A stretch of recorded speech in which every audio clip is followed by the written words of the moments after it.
Hello, Canucks fans. Welcome back to another episode of Canucks Conversation, brought to you by Bet365. We're coming to you from the Pacific Toyota Dealer Studio. Visit shoptoyota.ca or visit your local Pacific Toyota dealer today. My name is David Quadrelli. Got my Christmas tie on, and I'm dressed with a dressed snazzy today. Both of us, actually. Harmondale joins me. We look good. We're both going to the game after. That's the only reason why we would dress this nice for a show. Believe it or not, we're going to the same place. Man, that's a nice suit. Where Nice, did you man. get that suit? I was on the road in Vegas. The pocket square too. My goodness. This is a funny story because Murph asked me a couple days before, "Hey, can you do the intermission in Vegas?" And I was like, "Sure."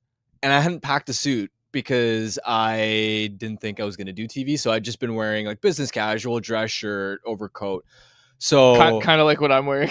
yeah, so I was like, okay, I'm going to be on TV. I got to go shopping. So I went out and first in the regular malls right on the strip itself. Couldn't really find anything I liked, but then found this random store in one of the strip malls, and I wish I could have bought 5 suits there. I only brought my carry-on, so I couldn't buy more, but the suits there were nice, and they were surprisingly affordable even after you counted for the USD conversion. So this was a Vegas pull. I feel like every time I travel, one of my favorite jackets you got a lot of clothes from the road. California. I love shopping when I'm on the road. Maybe I gotta travel more just for the shopping. That's a nice suit. That's a nice suit. USD these days is killing us, though. That's true. It's gonna become harder. How many years ago did you buy that? 2 years ago. Also, just in general, everything in Vegas is expensive. Like, I I'm hear shocked. I'm people aren't shocked going to you Vegas found much it for a anymore. good price, Harm. Because Everything else was ridiculously expensive. I lucked out. Yeah, Vegas. I've never been. You've been to Vegas, right, Jacob? I have, yeah. How much of that you remember? Well, a fair bit. I saw the Canucks play the Golden Knights. Well, that was the year that I got married. Yeah, it was your bachelor party. So it was 2024. It was March of 2024. So there you go. All right, we got some. Matt Friesen said you guys are going into a Canucks management interview with stepbrother vibes. We do look like we're applying for a business loan, and you told me, you were like, hey man, you really got to dress nice for this, and this was the best I could pull off, and that's what you wore. All right, I'm gonna be doing all the talking. yeah, you just show up. All right, let's go. We got a lot to get to today, so let's dive into it. Before we do that, though, I want to tell everybody about our Super Chat charity partner, the BC Mental Health Foundation. You want to make sure your question or comment gets on the show, hit us with a super chat. Proceeds from our super chat go to the BC Mental Health Foundation, changing the face of mental health and addiction by supporting breakthroughs in care, public understanding, research, and knowledge exchange. Okay, Nils Hoglander speaks after an optional morning skate at Rogers Arena today as the Canucks take on the Utah Mammoth. 6 o'clock start tonight, folks. Don't forget that. We're going to dive into everything from morning skate, but I want to start with Höglander. Talked about his injury, said it was his skate getting caught on the ice. We all kind of saw what happened. It looked like his knee, but he said he twisted his ankle, needed surgery, called it unlucky, says he's been working hard, talks about how like everyone knows the team. It's been tough. It's been a tough start for them, so that's made it even harder for him to sit back and watch and not be a part of it. Talked about his speed, his forechecking, and being hard on the puck, and said that's where he thinks he can step in and help. And also, I like to hear this too. Talked about picking up where he left off. Like, I hope people, with everything that's happened this season, haven't forgotten how good Nils Hoglander looked in training camp and in the preseason as well. Like, we were all looking at him as being one of the better players on this roster. They get him back. Not tonight. He's coming back next week. He said they're looking at next week. Monday, they got Detroit. Thursday, they've got Buffalo. So he's eyeing that as his return. But I just hope I was kind of reminded how good Höglander looked at the start of this season, at the start of the preseason, and how much of an impact he could make on this team. Towards the tail end of last season, too, really the calendar year of 2025, outside of the injury, right? Jan 1, 2025, up until this point, when he's been healthy, he's been productive offensively, especially at 5-on-5. You have to remember he doesn't get a lot of power play time, so all the points he produces are at even strength, and on a per-hour basis at 5-on-5, he's been one of their most efficient 5-on-5 point producers on top of that driving play. Last year, especially under Rick Tocchet, we knew how difficult it was for this team to manufacture offense, and consistently Höglander's play driving metrics offensively were among the best of Canucks forwards, because he's sort of like a poor man's Connor Garland with the way that he can carry pucks through the neutral zone, manufacture controlled entries, win battles, be effective on the forecheck. Now, the biggest difference between Garland and Höglander is that Garland is miles better defensively. He's legitimately high-end defensively, whereas Höglander is his defensive IQ is the biggest weakness in his game. But when he's got his feet moving, when he's a wrecking ball in the forecheck and just an overall energizer bunny, it doesn't matter that sometimes his zone defensive coverage isn't the best, because he's the good outweighs the bad by such a significant degree that he's still making a really encouraging two-way play driving impact. And the other thing for Höglander too, outside of the on-ice impact, is he's just a fun, quirky guy. I imagine if you're the Canucks, it's been a miserable year so far. You're trying to get things back on track. Höglander's personality is so wholesome. It's so funny. I just imagine as a teammate, you love to have him just around your team again for practices, for games. His energy, he's just got a youthful buzz about him all the time, and he's a really funny character. Another thing on Höglander I want to mention when it comes into the grand scheme of all this is earlier when we were talking about injuries being used as an excuse, and neither of us really buy that. It's part of the story, but it's not a tell-all excuse of like, that's why we're 32nd in the NHL on December 5th. That's not the reason. But one thing we said when we were talking about those injuries was, well, Thatcher Demko's hurt. Filip Chytil's hurt. You should have been able to plan for that, and you should have not expected it, but it didn't just fall out of the sky. Like, it's not like you're, oh my goodness, I can't believe Filip Chytil's hurt. Oh my gosh, I can't believe Thatcher Demko's got something wrong with his lower body again. What? Who could have seen that coming? But what you didn't see coming was a Nils Hoglander injury. And it's funny because in the grand scheme of all of these conversations, like, we talk about Teddy Blueger, we talk about Derek Forbort. Like I said, we've talked about Chytil, we've talked about Demko, and said, like, you can't really excuse, like, those injuries aren't an excuse, because two of them you knew they were coming, or kind of you could expect to some extent that they were coming. And then the other two, it's like they're too low in your lineup for it to be, this is why we're 32nd in the NHL. But Höglander, like, that's a legit top 6 piece for this team. And it's one I just feel like we haven't talked about much, and definitely going to help them when he comes back. Yeah, and I hope that once he is able to get his conditioning back, because that's often a challenge. There's no way when you're injured, doesn't matter how much you practice, what you're doing in the gym, you cannot simulate game-like conditioning. It's going to take him time to regain that and be at a point where he can play more than 12, 13 minutes a night. Yeah. Once he does get there in, let's say, the new year, I'm excited to see him with Elias Pettersson. I want those two to get a longer run as a duo. Anytime they've had stretches together over the last couple of seasons, their 5-on-5 underlying metrics have been really strong. They have delivered the kind of results you expect from a legitimate first line, and I 100% would love to see him in that left wing spot, where I haven't loved what I've seen from Evander Kane there. Yeah. Jake DeBrusk has been on and off that wing all season. I haven't loved his impact on at 5-on-5 with Elias Pettersson. So to me, it could be a boost to Pettersson as well, whose game has already been rounding into better form lately. I don't know if I need to write this down, Jake, a moment. I think it'll be sooner than we think for Höglander to get back on the Pettersson line. Like, I get the tune-up part of it, and I get the, you got to ramp him up, but I think he'll skate with Pettersson. I think they'll only give him like 3 games lower in the lineup. I don't know. I don't think you need to write it down, Jacob. Maybe just on a wall, just with a pencil. It'll also be interesting to see. This is going to be our first test of how much Adam Foote trusts Nils Hoglander. Oh, good point. Yeah, I hadn't thought of that. Yep. We don't know, because Travis Green, I think, right out of the gate. Now, part of it was necessity because his other top 6 options were Louis Eriksson and Jake Virtanen. But as a rookie, Nils Hoglander was playing legitimate minutes right away. Yep. And I think Green was high on Höglander, even though in Höglander's sophomore year, the production wasn't necessarily there. And so sometimes gradually his minutes would go down, but he wasn't really in Travis Green's doghouse for many extended stretches. No. And I think as a whole, if you look at Travis Green, Bruce Boudreau, Rick Tocchet, all worked with Nils Hoglander. I think Green was probably highest on him. Yep. Under Bruce, he was just clearly not a Bruce Boudreau guy. No. And neither was Connor Garland. Remember Bruce's comment of like, unless you're going to score 40 goals, you can't play like that. And I mean, to some degree, Bruce had a point, but the leash was just way too short. And I think Bruce, even with Connor Garland, didn't exactly rate him highly. I just don't think he valued smaller guys in general among the wingers.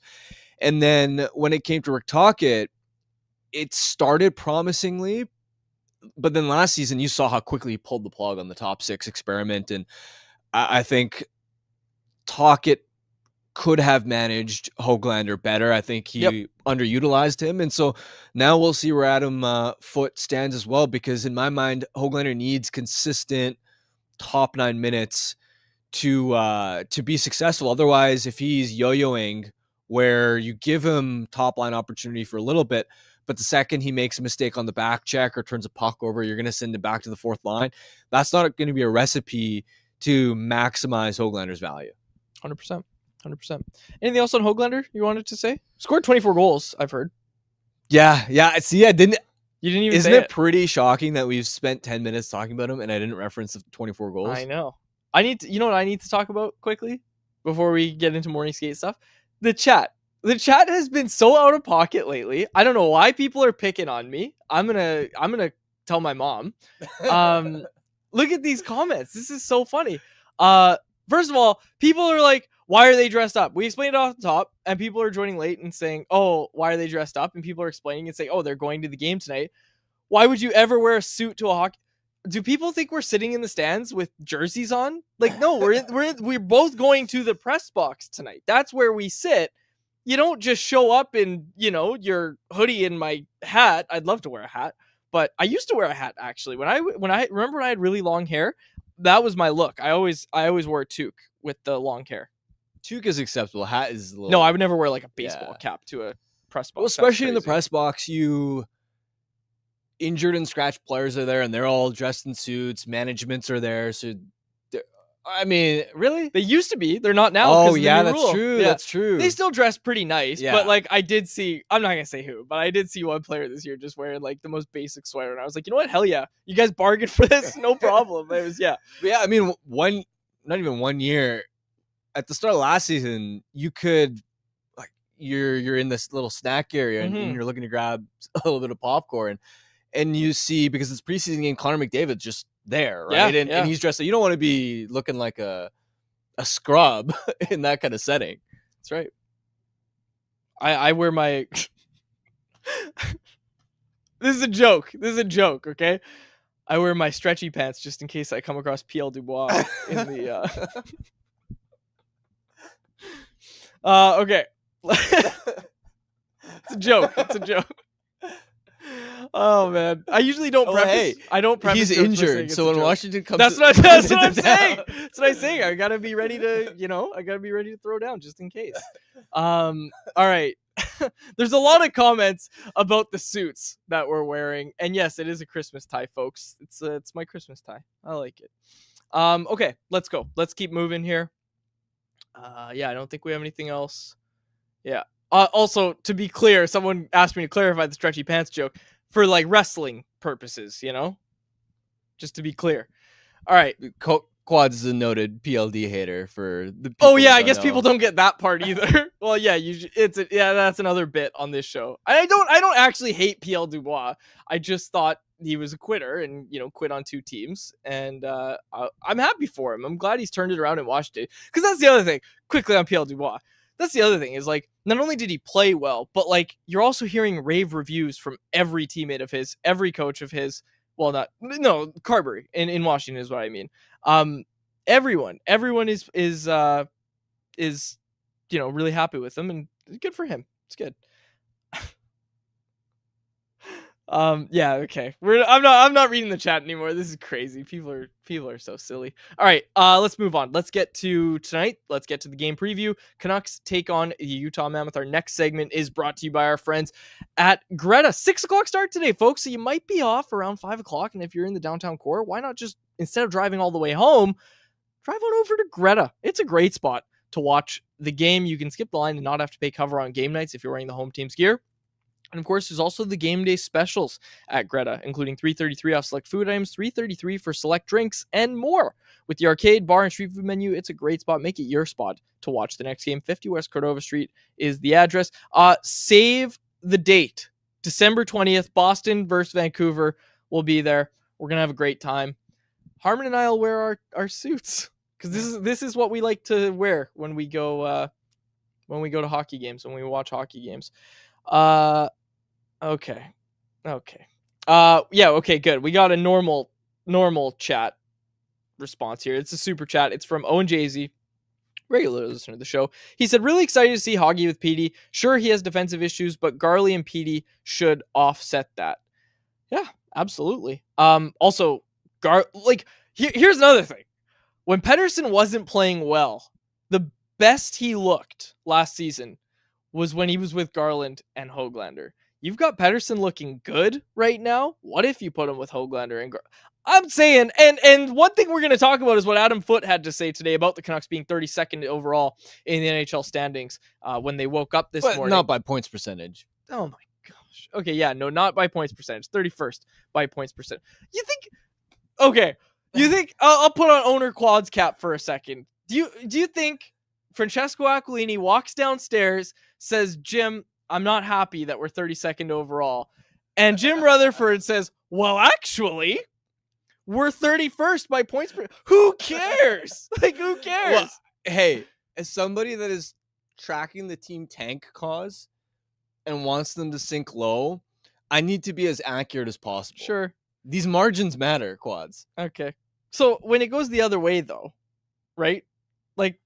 You think, oh, everybody at the office is all happy 2 years ago. We're first place in the NHL. You think someone kicks down the door? Well, if Tom, yeah, you or Tom, kicks down the door and says, well, actually, you're third by points percent. Just give me a break. It's so stupid. It doesn't matter. It's not stupid. Games doesn't matter. Yeah, because you're assuming the outcome of the other games that haven't been played. Yes, you are.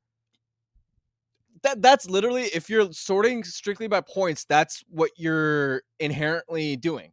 If a team is okay, what? Let's say a team's in a wild card 2, right? They got 29 points. Okay. The team below them has 28 points. Yeah. And has 3 games in hand. Right? Yeah. You're assuming the outcome by placing the team that's 29 points ahead. You're assuming that they're going to lose three straight. No, I'm saying that they have to go win those games to be in that spot, which is true. Nah, man. What do you mean, no, man? I'm speaking facts. But to put them ahead, you're assuming that the team that has 3 games in hand is going to lose all 3. No, I'm not. I'm just saying they have to go win the games to be in that spot, which is why other team was there. They could have 2 OT losses and then jump ahead of them. They don't have to win any. Well, they have to go do that. They have to go do those OT losses. Oh yeah, let me just.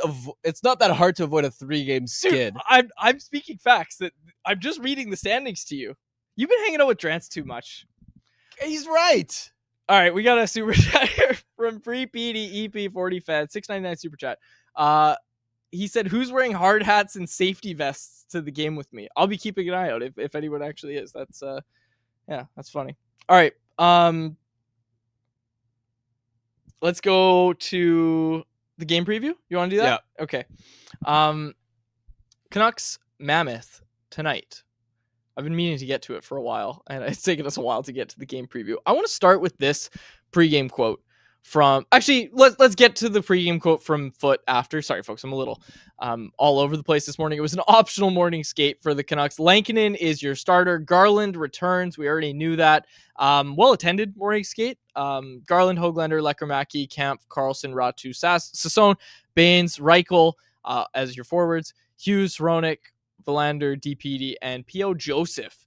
Let me make sure I got all the lineup notes correct. Yeah, projected lineup. We can expect similar lines from yesterday's practice. Besser with Sassone and Garland, DeBrusk, Pettersson, Karlsson, Baines, Ratu, Lekkerimäki, O'Connor, Kampf, and Sherwood as your fourth line. And then on defense, you got Hughes, Hronek, DPD, Myers, Marcus Pettersson, and Tom Höglander. Okay.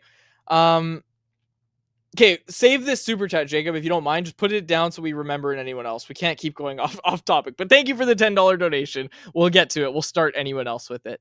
Okay, lineup notes. I don't think I have anything beyond that. Can you please tell me about the Utah Mammoth and why, after getting to, what were they, like 12-1 in the first 13 games? No, they Something weren't crazy. 12-1, Something like that.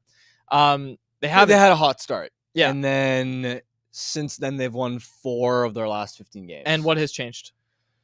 A few things. First of all, their goaltending has been very subpar. I think since Halloween, their 5-on-5 save percentage is the worst in the NHL. And this isn't a case where the Mammoth are abysmal defensively and their defensive environment is so leaky and permissive that their goaltenders are being left out to dry. In fact, for the season as a whole, the Mammoth have the best shots against rate at 5-on-5 defensively of any team in the NHL. So now the quality of looks, do they give up chances once in a while? Sure. But overall, they're a fine enough defensive team. They're not playing as poor in their own end as, let's say, the Edmonton Oilers. And even if you specifically zoom in on the last 6 weeks, at 5-on-5, they're still controlling play really well, but they're not getting saves. Where Karel Vejmelka, who last year had the 12th best goal saved above expected of any goalie in the NHL, was a legit above average starter. He's been scuffling a bit lately. And then at the backup position, they've had a downgrade where Vitek Vanacek, who won a cup with Florida as their backup after being acquired at the deadline. But we remember some of the Hughes Bowl games where Vanacek would be playing for the New Jersey Devils and just couldn't stop a beach ball to save his life. Yeah. So Vanacek is a liability back there.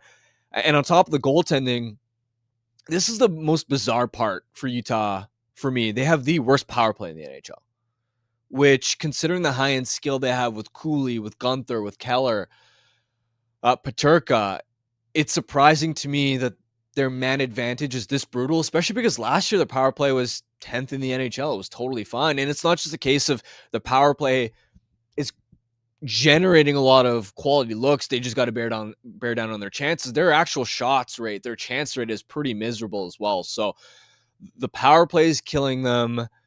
They aren't getting saves. And one key that I'm interested to watch for the Canucks in this game is how they are able to, like, the matchup between Utah's 5-on-5 rush offense and how the Canucks cope defensively. Because I watched a week and a half ago Utah game against Vegas, where we know how much speed and skill Utah has off the rush, right? That's where they can kill some teams. And we saw last night they pumped Anaheim for 7 goals.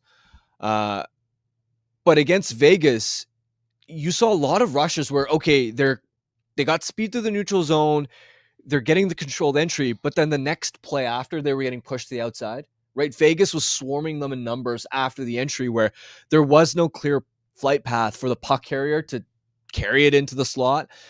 There were no passing lanes to make a pass into the middle. And so for Utah, it was a lot of rushes where, okay, it looks promising, you're building up a speed, you got some numbers, but Vegas is playing a tight gap, and all the puck carrier can really do is skate into the corner. And because Utah can, I think, be a little bit of a one trick pony, where if they aren't manufacturing off the rush, they aren't very disruptive on the forecheck. They aren't the most dangerous team at creating those heavy shifts off the cycle and producing chances that way. If you can shut down their rush game and keep them to the outside, then on some nights they can struggle to score and create inside looks. But the caveat there is, in that game, Vegas is a legit high-end team defensively, and the Canucks have been one of the worst teams in the league defensively this year. However, the Canucks have been one of the worst teams in the league defensively this year because of their in-zone cycle defending, not because this is a good point. Their rush defense has been awful. The rush defense hasn't been good, don't get me wrong, but this isn't, like, when we talk about this Canucks team not having a lot of structure, this is different than the Bruce Boudreau era, because the Bruce Boudreau era was, they are the worst team in the league at defending the rush, but their in zone defense was. It wasn't the primary problem, whereas now it's flipped, where their rush defense is still mediocre. It's still not good. It's still, I would imagine, below average, but it's in zone. When their actual D zone coverage that is the issue, and so stylistically, I'm curious to see how that matches up against Utah in their transition offense. It will be certainly interesting. Who's leading Utah in scoring right now? Keller, I believe. Okay. Any particular players you're looking at on Utah? Well, like you're going to the game tonight. Who are you excited Cooley to and see? Gunther are nasty. I think another reason why Utah slowed down in month of November is because Schmaltz, who at one point was second in NHL scoring, he had a rough month of November. He and Keller play on the same line together. Their bottom six doesn't always manufacture a lot of offense, so really the line to watch sometimes is the Cooley-Gunther pair. Although Keller had a 3-point night last night, so he's starting to pick things back up.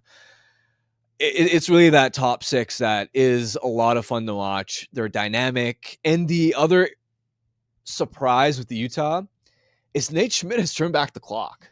Yes. Nate Schmidt looks like he did in his prime with Vegas, where you remember when he came to Vancouver and he was struggling in the top four, and then he went to Winnipeg and it was, all right, he's probably more of a number 5 defenseman where he can crush it in a third pair role, he can play in a top 4 role in a pinch, but ideally you have him as an elite third pair defenseman, and then he goes to Florida, elite third pair defenseman. Now he's in Utah. He's playing 21 minutes a night, tough matchups, and the dude is crushing it. His underlying metrics are amazing, and just watching him play in that Vegas game I mentioned, just flying all over the ice, breaking up plays, manufacturing offense. This looks like the 26, 27-year-old version of Nate Schmidt. So he's always fun and high energy to watch. Can we talk about Ian Cole for a second?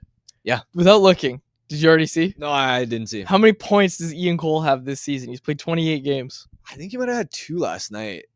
28 games. I'll go 10. He's got 11 points. And so does Nate Schmidt. Nate Schmidt has 11 points, and so does Ian Cole.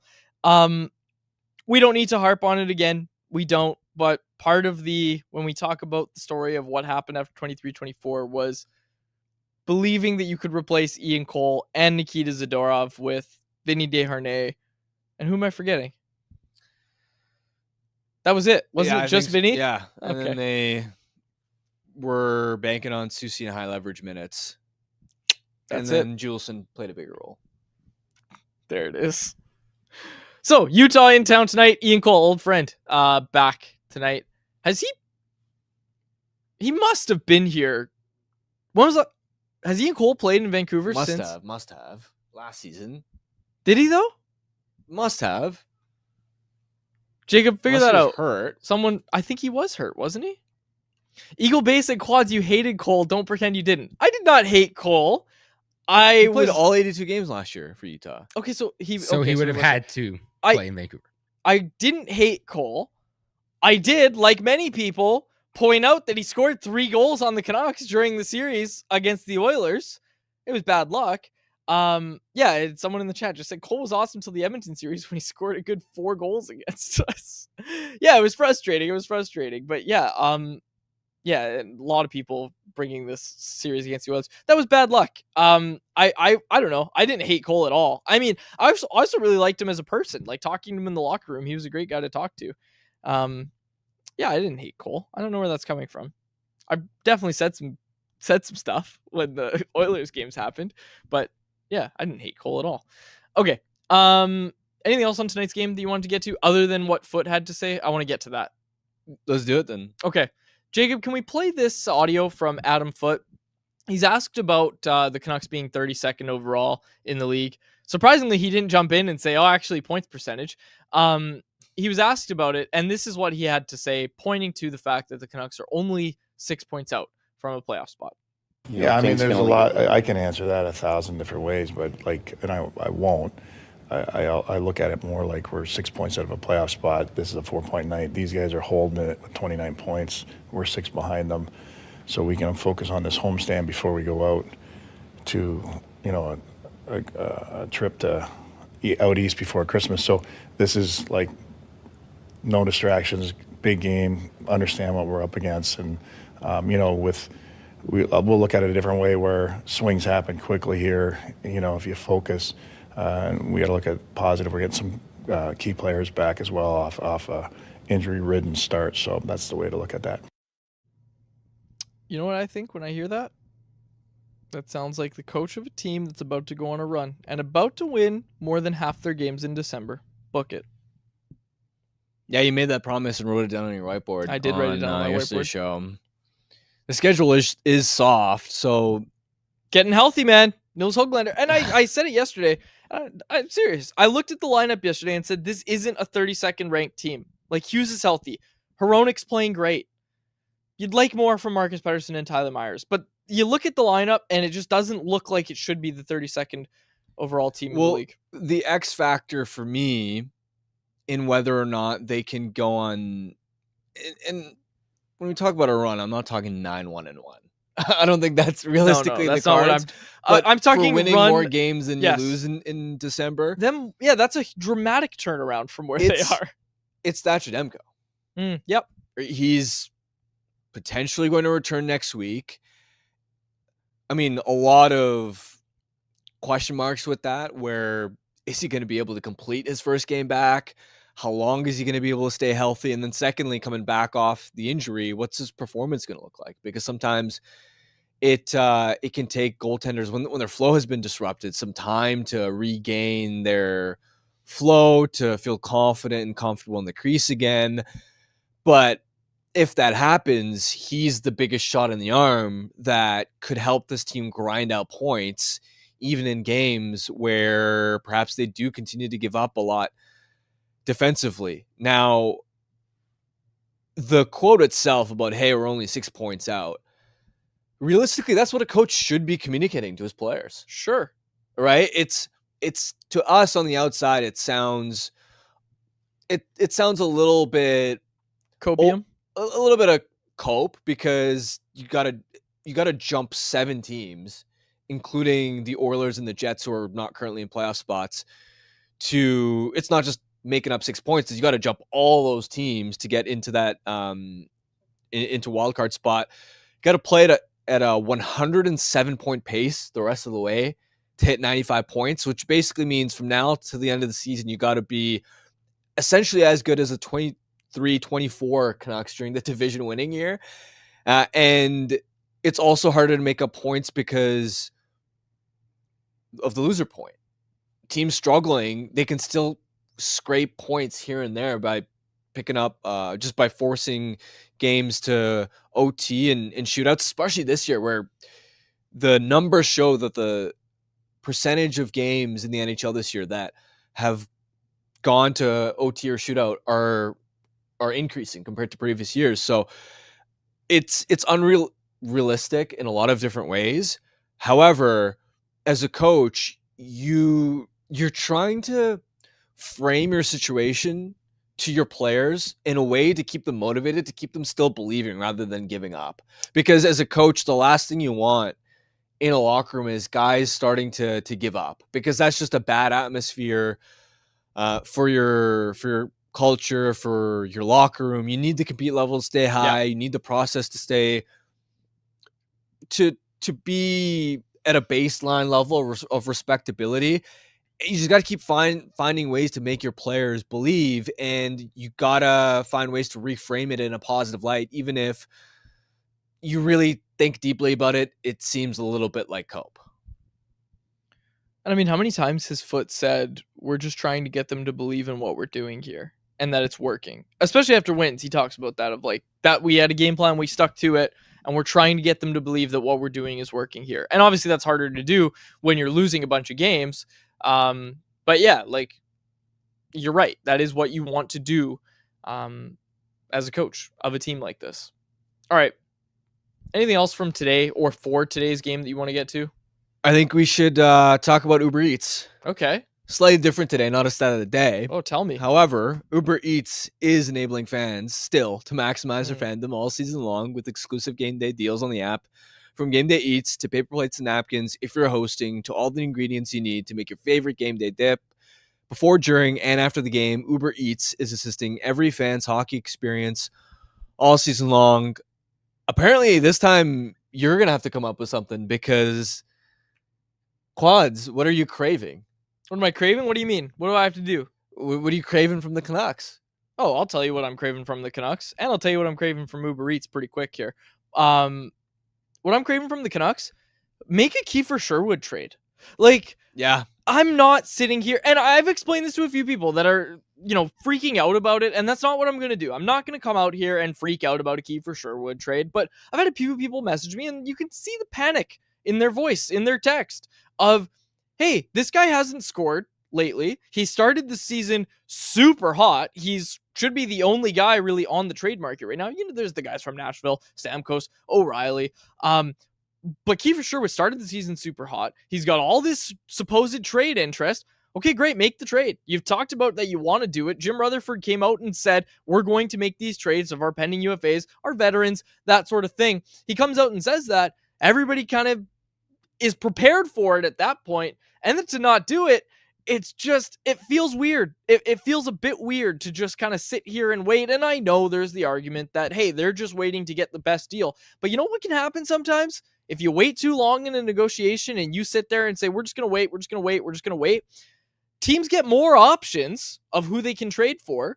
And they come back to you and say, actually, that original offer we gave you, that we were offering to you, we're not doing that anymore. We don't want to do that deal. Rare, but it can happen, and it can happen the longer you wait. Now, the one thing I will say is I'm not as worried as some people about this idea that, oh, he stopped scoring, like teams aren't going to trade for him. Acquiring teams aren't trading for Kefir Sherwood because they think, what a goal scorer. This guy's going to fit in great on our first line. They might use him as a middle six forward and play him on the second line, and they knew he wasn't going to keep shooting at 30%. It's not going to hurt his trade value too much that he hasn't scored as much as of late. It's not. They're acquiring Kefir Sherwood for his bottom line game and for what he brings in all the other areas of the ice. It won't significantly hurt his trade value, but doesn't help. If it doesn't help, and if you're the Canucks and you're holding out for this home run offer, it doesn't help that his shooting percentage is starting to regress. Yep. That he has no points in his last 5 games, hasn't scored in 7 games. If you drag this on too long, all of a sudden, let's say Kefir Sherwood is in a stretch where he's got 2 points or let's say 4 points in a span of 15, 16 games. I don't think that helps your leverage. Yeah. And I mean, further to that, Harm, it doesn't help your leverage if more options become available, which is, I know I just said that, but the longer you wait in the season, we've talked about that this mushy middle and all these middle teams, some of them are going to start to show who they really are, and some of them are going to start to fall to the bottom. And even though they've wanted to be competitive, they wanted to be competitive in the offseason, some of them are going to become sellers. Right now, there are 2 sellers in the NHL, the Vancouver Canucks and the Nashville Predators. Well, also from a buying team's perspective, it's a lot more appealing to me to bring in Sherwood in early December. Yep. Before the holiday break, where he's able to hit the ground running. And then how many extra months do you get before the actual trade deadline to figure out how do we optimize his value? Who does he have chemistry with, make him comfortable in this new city, this new system with new the old Jim Rutherford coaches, get your work done early. Teammates. Yeah. As opposed to if you're rushing to acquire him either like right before the Olympic break or the deadline, it's just, especially if you're a team like Columbus or Montreal that is in the thick of a playoff race where the margins are so fine, to have him for December, January, February, March, essentially 4.5 months, half of April, till the end of the regular season. That's a lot more appealing than if you have him at the deadline, acquire him at the deadline, where it's a much shorter runway where he's providing value to you. Yeah. Now, to play devil's advocate a little bit to that, and I agree with you, play devil's advocate a little bit, could that create some desperation from an acquiring team? Is that maybe how the Canucks are thinking? Because listen, in a negotiation, I've done a lot of them, as Jeff told you last week. in a negotiation, you need some form of urgency or desperation to end a stalemate. Why do the Detroit Red Wings, let's bring them up, okay? Actually, any team, whatever. Let's use the Red Wings. Why do the Detroit Red Wings say, this is what we'll give you for Kefir Sherwood, and then 3 weeks later say, okay, you know what? We really, really, really want Kefir Sherwood. We'll bump up our offer to get him in Detroit. What's the reason for that? Is it because they really want him ahead of March? Or is it because, hey, this is a really close race that we're in? Or does that happen at all? Like, does that happen at all? And I think that's what the Canucks might be banking on. Maybe, but you could also have it go the other way where maybe Sherwood's points drought continues. Mm-hmm.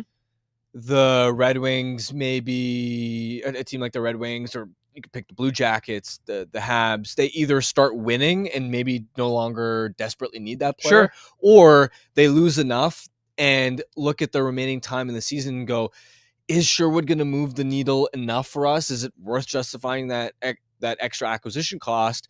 And maybe they say, you know what, we're not willing to pay extra. And in fact, we aren't willing to actually give up as much as we might have been willing to had you been willing to not listen, but totally give them up in early December. I think what it comes down to, Harm, and the reason I started when you asked me what I'm craving from this team, the reason that, or what it really comes down to, is that whatever you're being offered for Kefir Sherwood right now, are you that confident that it's going to be significantly more in a month, or more enough to the point that you're willing to hold and run the risk that it's less in a month? Are you willing to? Are you that confident? Yeah, or that he gets hurt. That's the other part that we don't even talk about. Yeah, that's true. That's very, very true. His body goes through a lot. Yeah. And he's on the fourth line. Someone else brought that up. Like, stop burying him. And I know that's not quite what they're doing, but he is on the fourth line at line rushes. So, yeah, you know what, Harm? That's what I'm craving. I am craving a Kefir Sherwood. I'm craving a Kefir Sherwood trade. Get it done. Just get it done. It feels weird. And you know what? I want to read the comment. Who was it? Can I name search on YouTube? No, I can't. Okay. I wanted to find it, but basically it was, I don't like that Rutherford would come out and say this, that they're trading all these veterans, trading the UFAs, and then just not do it right away. It kind of brings the vibe down of the season, is what the comment was. And I apologize, I can't find who said it. But it was a good comment. It was a good comment. It kind of made me think of this. The other thing too is, as much as we talk about trading players and contracts, all this kind of stuff, as if they're commodities, these are people. These are humans. Sherwood at the start of the season was probably playing with such a clear head. Oh yeah. Of, I've just got to prove my value, play as well and as hard as I can for this team. Now, don't you think his head to some degree is at least spinning from all this trade chatter? Mm-hmm. Don't you think? I think as a player, we saw how much it affected Brock last year when his name ahead of the deadline was swirling around in the rumor mill. If I was Kefir Sherwood, it would be a bit of a distraction for me. Likewise, it'd be harder to fully focus, especially at a time when you're also playing for a contract. It's just another thing to think about that could affect your on-ice performance, regardless of how well you try and do to block the noise out. Yeah. And I mean, to this point, Sherwood gave the right answer, the somewhat cliche answer of, oh yeah, I'm trying to not pay attention to the noise, all that sort of stuff. But Brock Besser said the same thing. And he came out multiple times. He's come out and talked about how tough those trade rumors end up being on him. So I mean, that was one of the things he brought up when he signed his extension, was like, I'm just glad I don't have to deal with that anymore. All right. You ready to get to anyone else? Yep. Let's do it. Good Craven the stats segment. That was solid. That was a great pick by you. Yeah. Thank you. I'm good on the fly. Anyone else is brought to you. I have a new script for this. Give me a sec. I'm great on the fly. Spoke too soon. Yeah, literally jinxed myself. I just know I have a new script that I'm going to tell everybody about, that I'm having some trouble finding, admittedly. Jacob, where the hell is this new script? Who sent it to me? I don't know, but you had it yesterday. I know, but I opened it in my email. Oh, I found it. It's very similar. Anyone else is still brought to you by Pacific Toyota dealers and the Toyota Prius plug-in hybrid, a no-compromise approach to electric vehicles that offers the best of both worlds.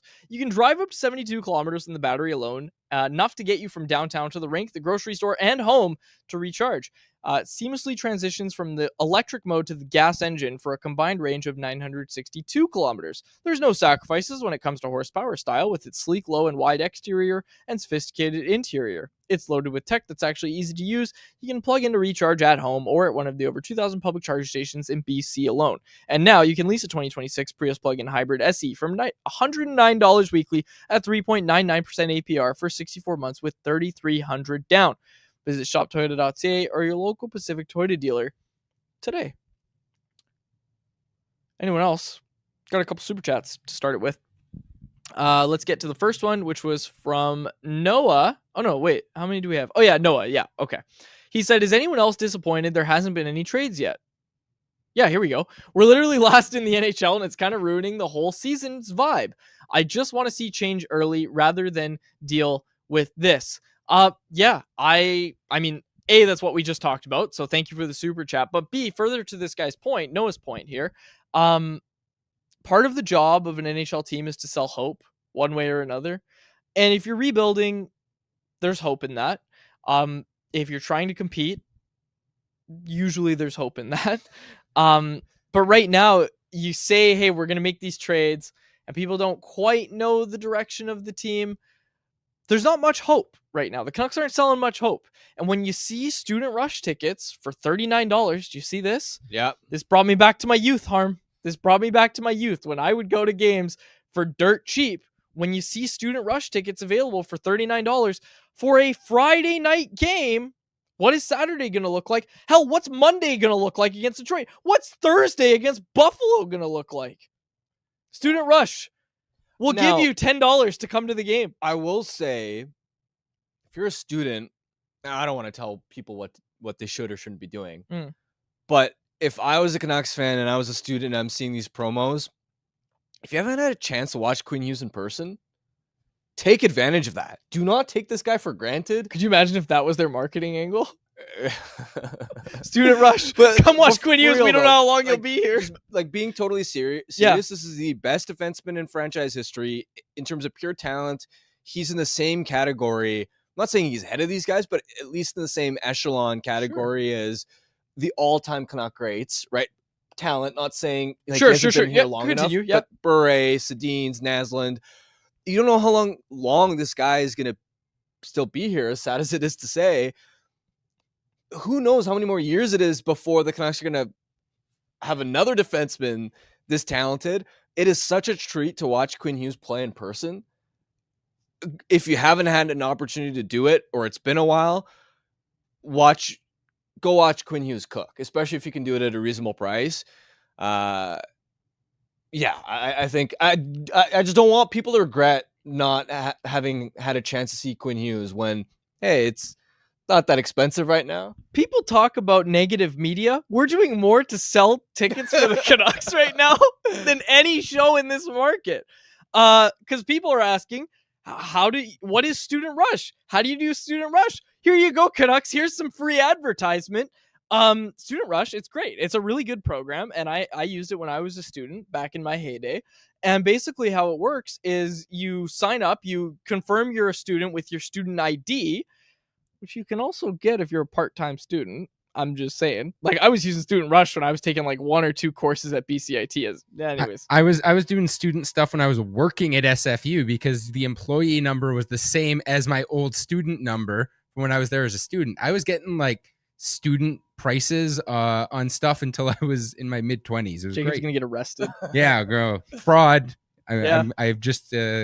I've fraudulently gotten 5% discounts on online stores. Yeah, I guess so. But yeah, the student rush discount is pretty good. Well, when I was in, like, I've told the story about $20 student rush, right? Like $20 to go watch a Canucks game. I don't care how bad they are. I was a big enough fan that I would $20. I don't care. And you just made the point. Quinn Hughes, yeah, $39 for a Canucks versus Mammoth game. Francesco, we're expecting a check in the mail. No, I'm kidding. I like that you said I'm kidding. No, I mean, I don't know. Sometimes there are conspiracy theorists in the chat. You never know, or not in the chat, but just on Canucks Twitter in general. I don't understand what you mean. Can you keep talking? Do you mind expanding on this? Do you remember the Tyson Foods thing? Of course, I remember the Tyson Foods thing. Man. Yeah, there are enough conspiracy theorists out there that I have to clarify that I'm actually joking with that line. So I didn't know you were on a joking basis with Francesco. That's news to me. I don't think I am. He'll let you know you're not. Okay. Let's see. We had another super chat here. Spatzilli, regular listener of the show, comments a lot of wild crap, I must say. But anyways, he did comment this and it was a good one. He said, do things you say on shows like this ever come back to you from the players? Have you ever had a player like pull you aside for something you said? I have, but it was a good thing. It was Jake DeBrusk. Oh, okay. Yeah. Okay. I'm trying to think. I know I've written stuff before that player. Like, I remember in the Boudreaux year when they got off to that horrible start, I was on the road. It was, I think, 5 games in, they'd called a players only meeting. They'd set an NHL record for most blown leads to start a season or something. And I wrote an article in, I want to say, Washington, just ripping into the team, right? Justifiably so. And I got a little bit of heads up that maybe there weren't, maybe players in the locker room weren't all that happy. What do you mean? Expand. Like PR just pulled you aside? Oh, yeah. Okay, and then it was more of, it was a nice courtesy by them just to sort of be like, hey, I'm saying like the heads up came from like, PR, heads not up, okay. Yeah. Someone might not from like a burner account on Twitter is what I'm trying to clarify. Yeah. Okay. And so next night they were in Columbus, so I was prepared. If anyone wants to pull me aside and, I don't know, yell at me or whatever, I was ready, but nothing came. Well, the thing is they lost again. So I went in the locker room and there weren't really any players there. But anyway, point being, I've never been pulled aside and had a guy yell at me for something I've written or said on a podcast. Yeah. That does happen once in a while, just around the league in general. And I do think, I'm sure there have been instances where something I said on a podcast or written, it's rubbed a player the wrong way. But I've never had the direct. Yeah, like I'm sure Noah Juleson didn't love when I wrote that he was a 7th defenseman in every sense of the term last year. Like I wasn't expecting him to like it. And if he pulled me aside, I'd say, I'm just being honest. That's how I feel. That's how I feel when I watch you play. Yeah, and it's not the answer they want to hear, but it's like, you have to be honest. Some guys are more plugged in than others. I think a lot of times they may not read the full articles, but they see headlines or the social media get stuff sent to them. Get stuff sent to them, or one of their buddies might say, "Oh, so and so's been saying this about you," and I will say whatever. One thing that PR departments do a really good job of, and I know the Canucks do this too, and I'm not singling out the Canucks at all. I'm just saying one thing that a lot of teams have to be very good at and very aware of is when players complain, because they'll complain to PR. That's happened for sure. And say, "Oh, I don't like that this guy said this," and PR will say, like, "Actually, you're just reading a tweet. You need to see the full context. Here's the clip," and they'll show them the full clip of what we were saying or whatever, full context of what we wrote, because so often that's lost when you're getting clipped or you're getting your stuff tweeted out on Twitter or whatever.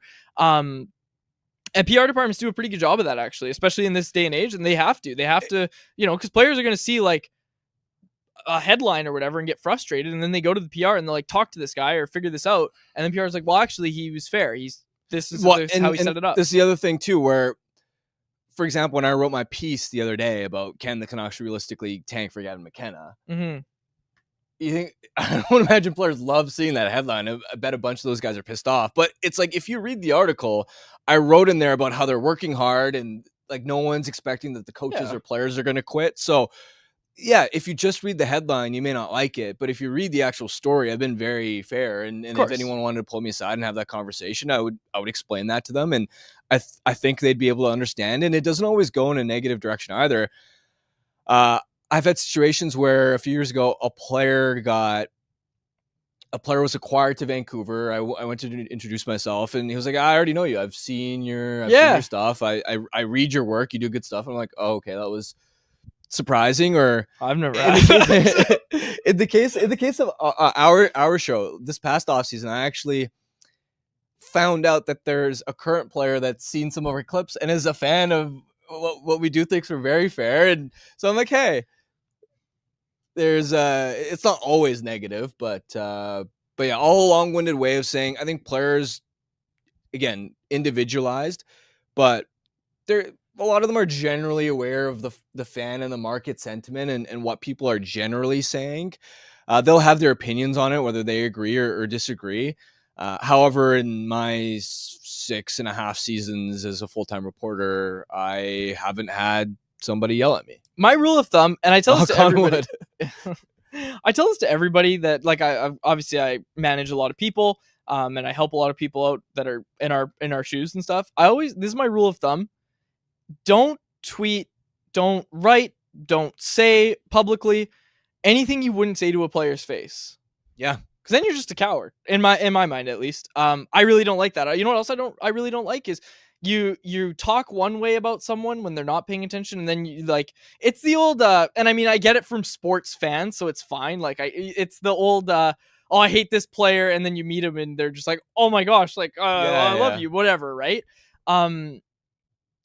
It's one thing to do that as a sports fan, but if you're like if you're in the locker room or you're like a media member talking about the team, don't say anything you wouldn't say to their face. That has to be your that's at least the way I go about it. That's my rule. It's a really good rule of thumb, and I'll be honest, I have decreased the number of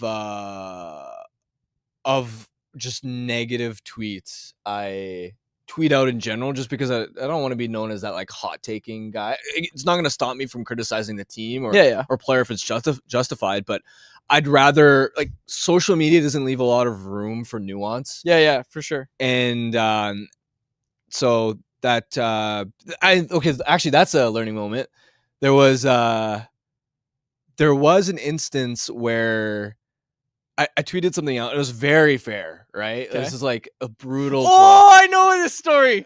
You're not going to say the player's name. I'm not going to say the player's name. Come on. I don't want to call anyone out. Can we give clues? I won't if you don't want me to. No clues? It was a 2021 season. Continue the story. It was a 2021 season. It's okay. It was a defenseman just like narrow it down. He tried rushing the puck up the ice on the PK, turned it over, and it ended up in a goal against. And I think my tweet was something to the extent of, oh, it's not just that turnover. Like, this player's been struggling since they came back from injury. And meanwhile, there were way worse tweets from like everybody else in the market too. Yeah.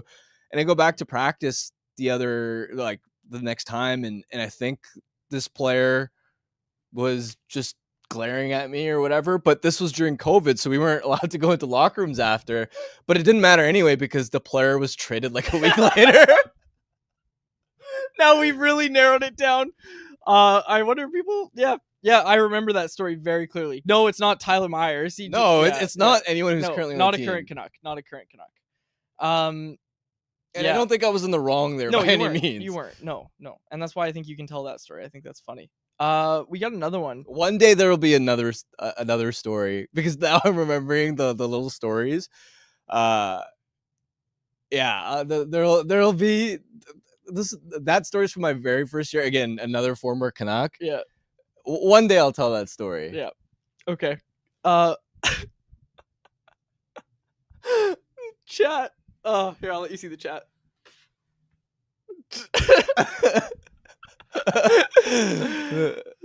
I think the chat might have figured out. No comment. No comment. Chat might have figured it out. But for those in the podcast people can figure it out themselves too. Okay. Let's do there's another one. Where'd it go? Oh, okay. Jacob, you can't capitalize super chat and also don't read this in our chat. That's a dangerous game you're playing, my friend. All right, Ron Burgundy. Where'd it go? There was one about Podkolzin. Where did it go? I swear Oh yeah, okay. Jarhead. He said, also regular listener to the show. Everyone's a regular listener to the show at this point. Jarhead said, do you guys have any insight on what made the Canucks take Podkolzin over Boldy? In hindsight, that was a massive mistake. How good would Boldy look on this team? I just go back to what I was told about Podkolzin at the time and what I was told about the draft class at the time and early projections of that draft class. I will remind people, there were a lot of people that had Vasily Podkolzin as like the 3rd overall pick in that draft. He obviously slipped. Like it was more like 5, 6 around the time of the draft. But one of the knocks against Podkolzin when it came to why teams weren't drafting him was, well, he's going to play 2 years in Russia. And hey, maybe in hindsight, that was a good reason not to draft him, because there's certainly an argument to be made that Podkolzin would have developed his offensive skills a little bit better if he weren't playing on Ska. And we don't have to rehash what it was like for him to play on that team. But again, 13th forward, don't go make a mistake ever.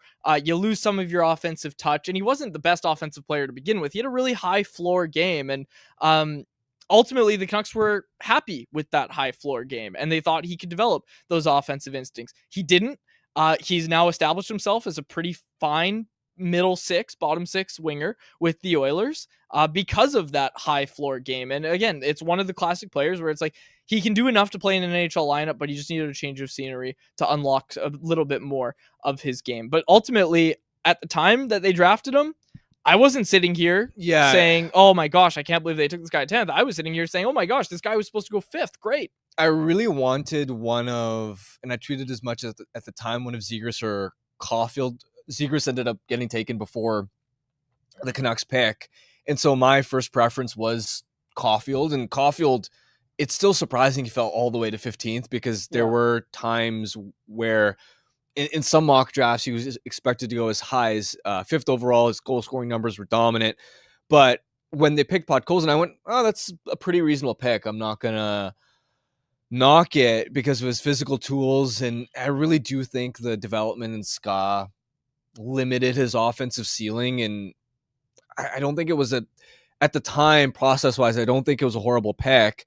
I do know that one of the reasons they valued Podkolzin over Boldy is because they viewed Podkolzin's hardness, his physicality, his edge, his motor and style of play as being the type to translate well to the playoffs, right? Which to some extent we did see, right? He had 10 points in 22 games for the Oilers in the playoffs last year.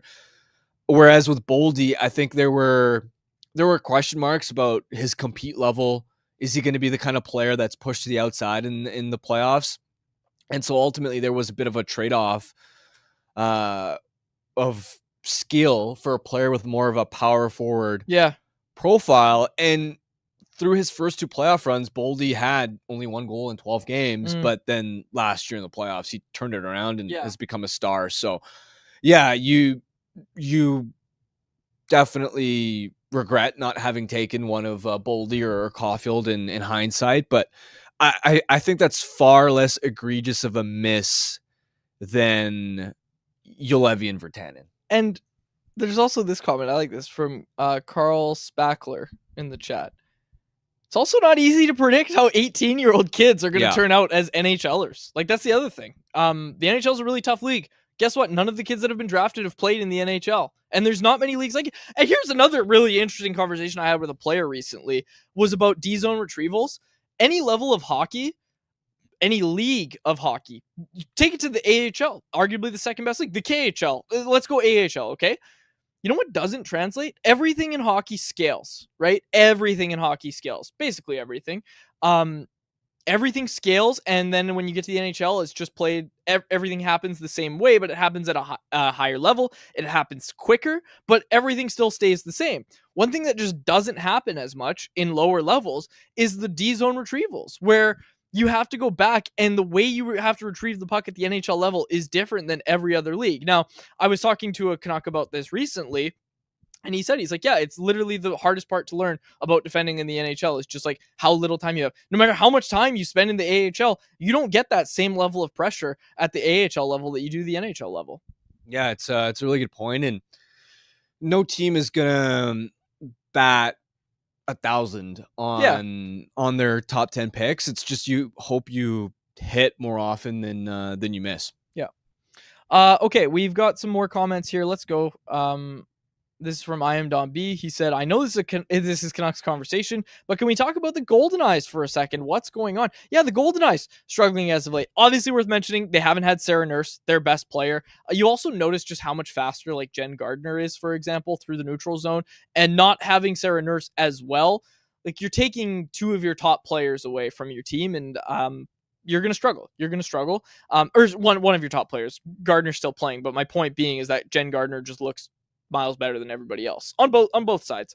But not having that speed through the neutral zone, they've really struggled to move the puck through the neutral zone, I think.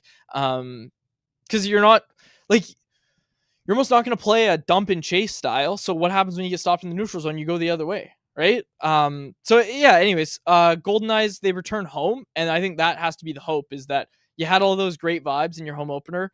The fans come out, they're loud at the Pacific Coliseum. You hope for that again. And I think they got 4 games at home. I'd have to check. I haven't looked, admittedly. But I think they got 4 games at home here. They just played 3 on the road. Come back at home, win some games, get back on track. We were talking about, we're only 6 points out. Bunch of teams to leapfrog. The Golden Eye season they have a lot of time to turn this around. And of course, Sarah Nurse coming back as well soon, you hope. Well, and also having the 3-2-1 point system. When Sarah was on the show, she talked about that, how like you aren't really out of it at all in that league. A, there's not very many teams, but B, when all it takes is 3 regulation wins in a row, and that's 9 points, not 6, and that's a huge difference. So yeah, don't worry about the Golden Eyes quite yet. Really good point. Yeah, and these games are all broadcast. You can go find all the games. You don't have to go to weird websites, as Sarah called it. I love that Sarah said that, by the way. She's like, weird websites. You can just see them on TV. They'll be on TSN, Sportsnet, CBC, some of them as well. So tomorrow's game, December 6th at noon. So if you want to flip over from the Whitecaps game at all, that one's on CBC. And then they've got a game on Prime, CBC, Sportsnet, and some TSN ones. You'll be able to find all the Golden Eyes games somewhere. All right. Anything else from either of you? I think I'm good. All right. Game day. This was a fun one. Good super chats today. The chat did a good job. Chat did a really good job today. Like it. I like that the people are part of the show. 2 Noah Juleson mentions today. Yeah. That was funny. People brought that up. I'm just making without sure a Rick Tocchet mention in the same sentence. Well, Tocchet was always good to the media. Like, that's the other thing. Tocchet was always good to the media. Media was always pretty good. I know. It's interesting that we didn't. Usually we mention both guys at the same time. That's true. Okay, that's what I meant. Yes. Okay. All right. I don't think there's anything else. So let's get to our Bet365 bet of the day. Back to the hardwood, folks. Hold on. Before you go, you remember I sent you the finish to that game last night where you picked your Golden State Warriors? You saw what happened? Oh yeah, robbed. Well, they weren't robbed. They just they blew it. Hot take, you shouldn't be allowed to block shots in basketball. That's crazy. If you throw it up, you throw it up. Let me see what happens to it. Yeah, of course the guy that is short is saying that. You always got your shots blocked in basketball. We know that. A guy like me would have just hand in the air. Oh, that's good. That's funny. Quads might have made the NBA if that rule was in place. Okay, I understand the importance of shot blocks now. All it took was you saying that. All right, maybe not my best basketball take, and I've had some good ones. All right, so I lost last night. Fine, I moved to 3-2. Is that gonna dissuade me? No, it's not. I'm going back to the hardwood. I'm going with the. What do we like tonight? While you're looking, you didn't take the Boston Celtics yesterday because I think weren't they like a huge favorite? I think you said they were minus 600 or something. Well, they won by 45, so the odds makers got it right. You should take one of these lopsided favorites just to up the record. Yeah, okay. I feel like you've taken a lot of tougher bets. Okay, I'm taking the Boston Celtics. Second of back-to-backs. Did you see this? LeBron James last night. Yeah, didn't hit 10 points. Didn't hit 10 points for the first time. Post-game, talked about how, I don't care, we got the win. Of all the lies that dude told. Yeah, no, he cares. That's the biggest lie he's ever told. What was the other one he said? Didn't he say he, discovered? Anyway, whatever. Oh, I love the LeBron memes about all the Jacob, write it down. Future show topic. All of the times LeBron James has lied. The time when he was asked, a reporter asked him about the book that was literally in his hand that he walked into. Oh, like, what's your favorite part of the book? And he's like, well, I am only a couple of pages into it. He's a really smart man. Just put the book away. You're not reading that book. Stop it. And then that's my favorite saying when it was like some collab with who's the player? Marcus. I don't want to butcher his name. EPL player. And he was like, my favorite saying, or he's like, I had a coach once telling me that you gotta be comfortable being uncomfortable. And then LeBron pipes in, that's my favorite saying, actually. And then LeBron also saying he predicted Kobe was gonna hit 81 points in that game. Oh, that's right. That's what And there are a lot of LeBron. He's just a funny guy, unintentionally. Yeah. All right. We're going Celtics. Celtics are going to put the hammer down. I hope all their players are playing. I don't have time to look. You can get Celtics money line. Oh shoot, I don't have the odds in front of me because I'm on the other laptop. Usually I use my other one from home. Celtics, Lakers. Hang on a sec. I'll find it. You're great on the fly. As soon as you said that on this show, you were doomed. Someone just show me plus. Celtics are minus 330 on the money line. Perfect. There we go. So that's not even massively lopsided. It's clearly favorites, but we're taking it. Money line, Celtics. They're a good team. My goodness. Kyrie still getting it done. All right. That was our Bet365 bet of the day. Whatever your bet is, it's never ordinary at Bet365. Download the app and get it on the game. Use the code NATION at Bet365. Must be 19 plus to play.